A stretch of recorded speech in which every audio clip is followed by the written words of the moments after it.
ওম শান্তি। আজ 25শে সেপ্টেম্বর 2024, প্রাতঃমুরলি। ওম শান্তি। বাপ দাদা মধুবন।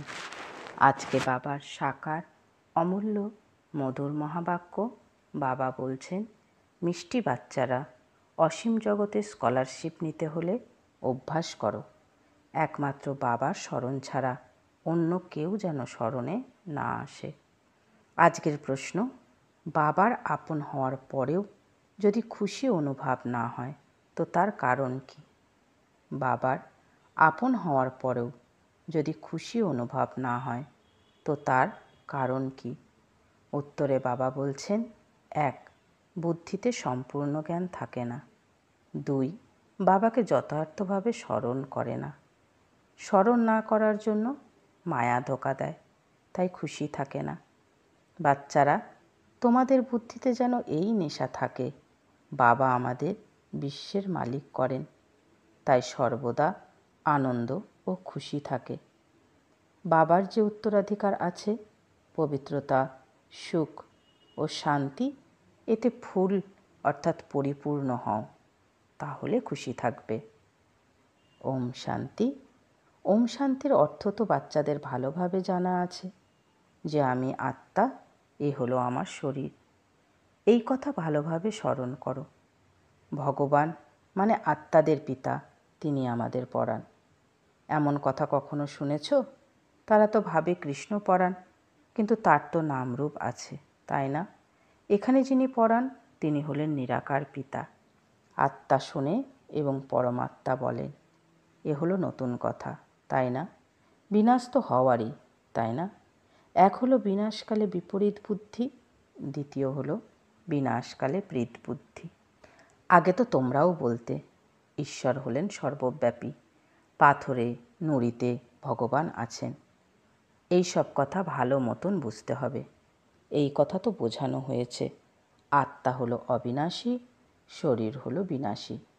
আত্মা কখনো ছোট হয় না, বড়ও হয় না। আত্মা হলো খুব ছোট্ট। সেই সূক্ষ্ম আত্মায় 84 জন্ম নিয়ে সম্পূর্ণ পার্ট প্লে করে। আত্মা শরীরকে চালায়। উঁচু থেকে উঁচু বাবা পড়ান, তাই পদমর্যাদাও অবশ্যই উঁচুই হবে, তাই না? আত্মাই পড়াশোনা করে উচ্চ পদমর্যাদা প্রাপ্ত করে। আত্মাকে চোখে দেখা যায় না। খুব চেষ্টা করা হয় যাতে আত্মা কিভাবে আসে তা দেখার বা কোথা থেকে বেরিয়ে যায়, কিন্তু জানা যায় না। যতই চেষ্টা করা হয়েছে তবুও কেউ বুঝতে পারেনি। এই কথা তো তোমরা বুঝেছ। আত্মাই এই শরীরে বাস করে। আত্মাও আলাদা, জীবও আলাদা। আত্মা ছোট বড় হয় না, জীব ছোট থেকে বড় হয়। আত্মাই পতিত থেকে পবিত্র হয়। আত্মাই বাবাকে আহ্বান করে, হে পতিত আত্মাদের পবিত্রকারী বাবা, এসো। এই কথাও বোঝানো হয়েছে। সব আত্মারা হলো ব্রাইড অর্থাৎ সীতা, এবং উনি হলেন রাম। ব্রাইডগ্রুম হলেন একজন, তারা আবার সবাইকে ব্রাইডগ্রুম বলে দেয়। এবারে ব্রাইডগ্রুম সকলের মধ্যে প্রবেশ করবে এমন তো হতে পারে না।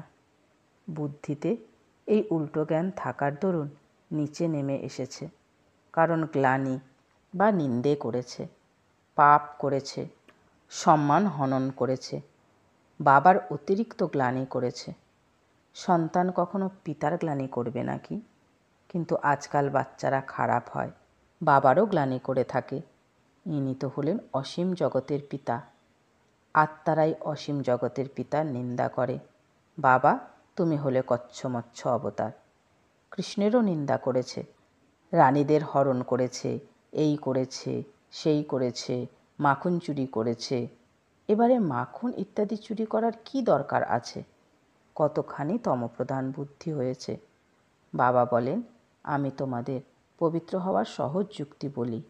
বাবা হলেন পতিত পাবন সর্বশক্তিমান অথরিটি। যেমন সাধু, সন্ন্যাসী ইত্যাদি যারা আছেন তাদের শাস্ত্রের অথরিটি বলা হয়।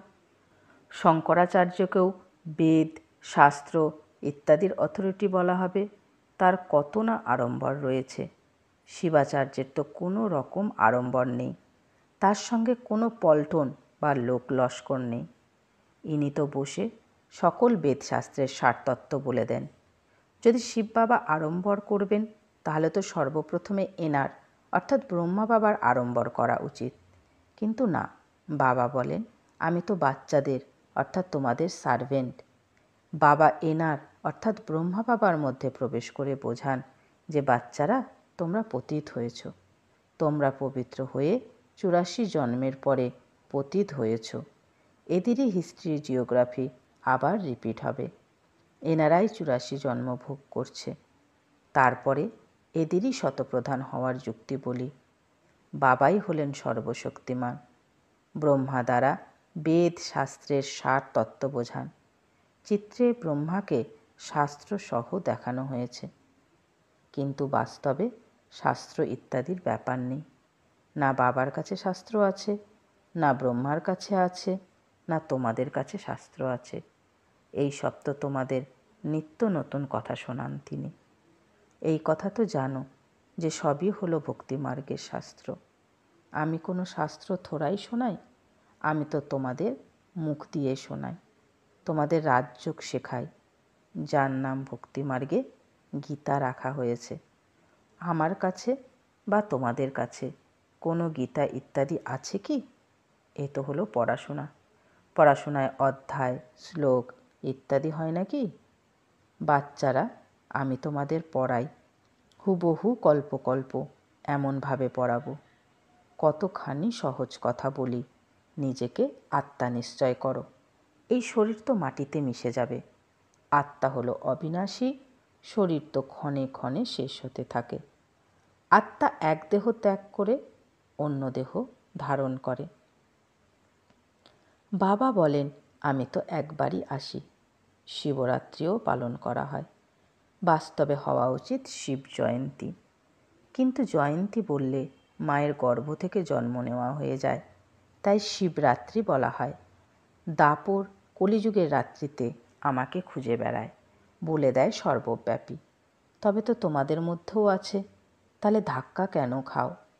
একদম দেবতা সম্প্রদায় থেকে আসুরি সম্প্রদায়ের হয়েছে। দেবতারা কখনো মদ্যপান করে কি? সেই আত্মারাই পতিত হয়ে মদ ইত্যাদি পান করে। বাবা বলেন এখন এই পুরানো দুনিয়ার বিনাশ অবশ্যই হবে। পুরানো দুনিয়ায় আছে অনেক ধর্ম, নতুন দুনিয়ায় থাকে একটি ধর্ম। এক থেকে অনেক ধর্ম হয়েছে, পুনরায় এক ধর্ম নিশ্চয় হতে হবে। মানুষ তো বলে দেয় কলিযুগে এখন 40,000 বছর বাকি আছে। একেই বলা হয় ঘোর অন্ধকার। জ্ঞান সূর্য প্রকট হয়েছেন, ফলে অজ্ঞান অন্ধকার বিনাশ হবেই। মানুষ কত জ্ঞানহীন। বাবা জ্ঞান সূর্য, জ্ঞান সাগর আসেন তো তোমাদের ভক্তিমার্গের অজ্ঞানতা মিটে যায়। তোমরা বাবাকে স্মরণ করতে করতে পবিত্র হয়ে যাও, খাদ বেরিয়ে যায়। এ হলো যোগ অগ্নি। কাম অগ্নি কালো করে দেয়, যোগ অগ্নি অর্থাৎ শিব বাবার স্মরণ সুন্দর বানিয়ে দেয়। কৃষ্ণের নামও রাখা হয় শ্যাম সুন্দর, কিন্তু অর্থ কি আর বোঝে? বাবা এসে অর্থ বুঝিয়ে দেন। সর্বপ্রথমে সত্যযুগে কত সুন্দর স্বরূপ থাকে। আত্মা পবিত্র সুন্দর হয় তো শরীরও পবিত্র সুন্দর ধারণ করে। সেখানে ধন সম্পদ সব কিছুই নতুন থাকে। নতুন পৃথিবী আবার পুরানো হয়। এখন এই পুরানো দুনিয়ার বিনাশ অবশ্যই হবে। খুব আয়োজন করা হচ্ছে। ভারতবাসী এত বোঝে না যতটা বোঝে যে আমরা নিজেদের কুলের বিনাশ করছি। কেউ প্রেরিত করছে। বিজ্ঞানের দ্বারা আমরা নিজেদের বিনাশ টেনে আনছি। এই কথাও বুঝেছে যে খ্রাইস্টের 3000 বছর পূর্বে প্যারাডাইস ছিল। এই গড গডেসদের অর্থাৎ দেব দেবীর রাজ্য ছিল। ভারতই প্রাচীন ছিল। এই রাজযোগের দ্বারা লক্ষ্মী নারায়ণ এমন স্বরূপে পরিণত হয়েছিলেন। সেই রাজযোগ আবার বাবাই শেখাতে পারেন, সন্ন্যাসীরা শেখাতে পারে না। আজকাল কত ঠকবাজি চলছে। বাইরে গিয়ে বলে আমরা ভারতের প্রাচীন যুগের শিক্ষা দিয়ে থাকি, আর তারপরে বলে ডিম খাও, মদ্যপান ইত্যাদি করো, যা ইচ্ছে তাই করো। এবারে তারা রাজযোগের শিক্ষা দেবে কিভাবে? মানুষকে দেবতায় পরিণত করবে কিভাবে? বাবা বোঝান আত্মা কতখানি উচ্চ স্বরূপধারী হয়। পরে পুনর্জন্ম নিতে নিতে শতপ্রধান থেকে তমপ্রধান হয়ে যায়। এখন তোমরা আবার স্বর্গের স্থাপনা করছো। সেখানে দ্বিতীয় কোনো ধর্ম থাকেই না। এখন বাবা বলেন নরকের বিনাশ তো অবশ্যই হবে। এখানে যারা এসেছে তারা আবার স্বর্গেও নিশ্চয়ই আসবে। শিব বাবার কথা একটু শুনে নিলেও স্বর্গে অবশ্যই আসবে। তারপরে যত পড়া করবে, বাবাকে যত স্মরণ করবে, ততই উঁচু পদ প্রাপ্ত করবে। এখন বিনাশকাল তো হলো সবার জন্যই। বিনাশকালে প্রীতবুদ্ধি যারা আছে, বাবা ব্যতীত কাউকে স্মরণ করে না, তারাই উঁচু পদের অধিকারী হয়। একেই বলা হয় অসীম জগতের স্কলারশিপ। এতেই তো রেস করা উচিত। এ হলো ঈশ্বরীয় লটারি। এক হলো স্মরণ, দ্বিতীয় দৈবী গুণ ধারণ করতে হবে, এবং রাজা রানী হতে গেলে প্রজা তো বানাতেই হবে। কেউ অনেক প্রজা বানায়, কেউ কম। প্রজা তৈরি হয় সার্ভিস দ্বারা। মিউজিয়াম, প্রদর্শনী ইত্যাদিতে অসংখ্য প্রজা তৈরি হয়। এই সময় তোমরা পড়ছ, তারপরে সূর্যবংশী, চন্দ্রবংশী কুলে চলে যাবে। এ হলো তোমরা ব্রাহ্মণ, ব্রাহ্মণদের কুল। বাবা ব্রাহ্মণ কুল অ্যাডপ্ট করে তাদের পড়ান।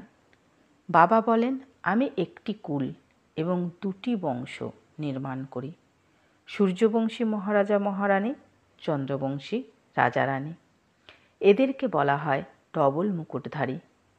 পরে যখন বিকারগ্রস্ত রাজারা থাকে, তাদের লাইটের মুকুট থাকে না, সেই ডবল মুকুটধারীদের মন্দির বানিয়ে তাদের পুজো করে, পবিত্রের সামনে গিয়ে মাথা নত করে। সত্যযুগে এইসব কথা থাকে না। ওটা হলো পবিত্র দুনিয়া, সেখানে পতিত কেউ হয় না। তাকে বলা হয় সুখধাম, ভাইসলেস ওয়ার্ল্ড। এই দুনিয়াকে বলা হয় ভিসেস ওয়ার্ল্ড, অপবিত্র দুনিয়া। একজনও পবিত্র নয়। সন্ন্যাসীরা ঘর সংসার ত্যাগ করে চলে যায়। রাজা গোপীচন্দ্রের দৃষ্টান্ত দেওয়া হয় কিনা? তোমরা জানো কোনো মানুষ একে অপরকে গতি, সদ্গতি দিতে পারে না। সকলের সদ্গতি দাতা হলাম একমাত্র আমি। আমি এসে সবাইকে পবিত্র করি। এক তো পবিত্র হয়ে শান্তিধাম যাবে, এবং দ্বিতীয় পবিত্র হয়ে সুখধাম আসবে।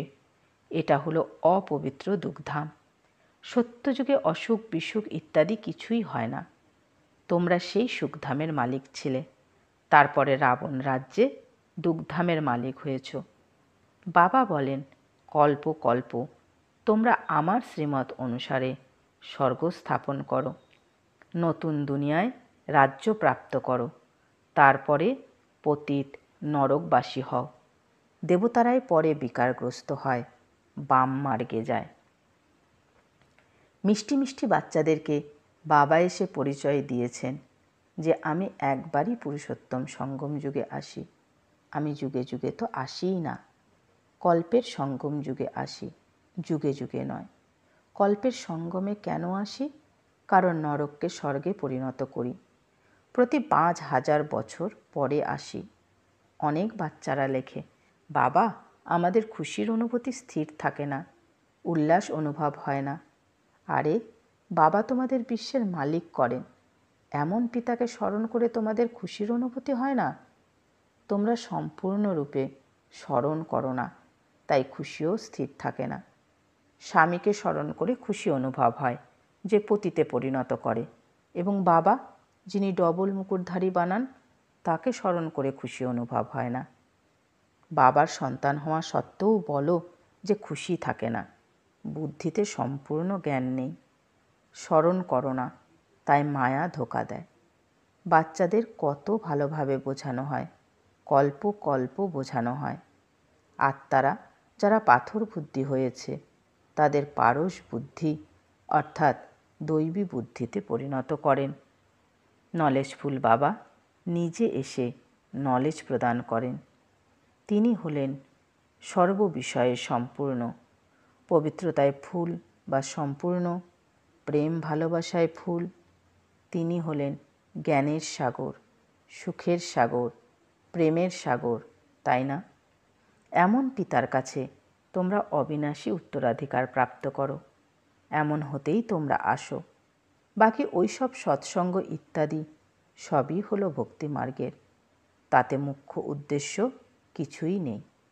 একেই তো গীতা পাঠশালা বলা হয়, বেদ পাঠশালা নয়। গীতার দ্বারা নর থেকে নারায়ণ হও। নিশ্চয়ই বাবা বানাবেন, তাই না? মানুষ মানুষকে দেবতা করতে পারে না। বাবা বারবার বাচ্চাদেরকে বোঝান, বাচ্চারা নিজেকে আত্মা নিশ্চয় করো। তোমরা কেউ দেহ নও। আত্মা বলে আমি এক দেহ ত্যাগ করে অন্য দেহ ধারণ করি। আচ্ছা, মিষ্টি মিষ্টি হারানেদি বাচ্চাদের প্রতি মাতা পিতা বাপ দাদার স্মরণের স্নেহ সুমন আর সুপ্রভাত। আত্মাদের পিতা তার আত্মারূপী বাচ্চাদেরকে জানাচ্ছেন নমস্কার। আমরা আত্মারূপী বাচ্চারা আমাদের মাতা পিতা বাপ দাদাকে জানাই স্মরণের স্নেহ সুমন, সুপ্রভাত আর নমস্কার। ধন্যবাদ বাবা, ধন্যবাদ। ধারণার জন্য মুখ্য সার। 1 নম্বর, যেমন শিব বাবার কোনো আড়ম্বর নেই, সার্ভেন্ট হয়ে বাচ্চাদেরকে পড়াতে এসেছেন, সেই রকম বাবার সম অথরিটি হওয়া সত্ত্বেও নিরহংকারী হয়ে থাকতে হবে। পবিত্র হয়ে পবিত্র করার সেবা করতে হবে। 2 নম্বর, বিনাশকালের সময় ঈশ্বরীয় লটারি প্রাপ্ত করার জন্য প্রীত বুদ্ধি হয়ে স্মরণে থাকার বা দৈবী গুণ ধারণ করার রেশ করতে হবে। বরদান। আজকে বাবা আমাদের বরদান দিচ্ছেন, শুদ্ধ সংকল্পের ঘেরাটোপের দ্বারা সেফটির অনুভব করে এবং অন্যদেরকে করিয়ে শক্তিশালী আত্মা ভব। শুদ্ধ সংকল্পের ঘেরাটোপের দ্বারা সেফটির অনুভব করে এবং অন্যদেরকে করিয়ে শক্তিশালী আত্মা ভব। বিস্তারে বাবা বলছেন, শক্তিশালী আত্মা হলো সে যে দৃঢ়তার শক্তির দ্বারা সেকেন্ডেরও কম সময়ে ব্যর্থকে সমাপ্ত করতে পারে। শুদ্ধ সংকল্পের শক্তিকে চিনে নাও। একটা শুদ্ধ বা শক্তিশালী সংকল্প অনেক চমৎকার দেখাতে পারে। কেবল যে কোনো দৃঢ় সংকল্প করো, দৃঢ়তাই সফলতাকে নিয়ে আসবে। সকলের জন্য শুদ্ধ সংকল্পের বন্ধন ঘেরাটোপ এমনভাবে তৈরি করো যে যদি কেউ একটু দুর্বলও থাকে, তার জন্য এই ঘেরাটোপ এক ছত্রছায়া হয়ে যাবে, সেফটির সাধন বা দুর্গ হয়ে যাবে। আজকের স্লোগান, সব থেকে শ্রেষ্ঠ ভাগ্য হলো তার যে ডাইরেক্ট ভগবানের দ্বারা পালনা, পড়া আর শ্রেষ্ঠ জীবনের শ্রীমত প্রাপ্ত করেছে। সব থেকে শ্রেষ্ঠ ভাগ্য হলো তার যে ডাইরেক্ট ভগবানের দ্বারা পালনা, পড়া আর শ্রেষ্ঠ জীবনের শ্রীমত প্রাপ্ত করেছে। আচ্ছা, ওম শান্তি।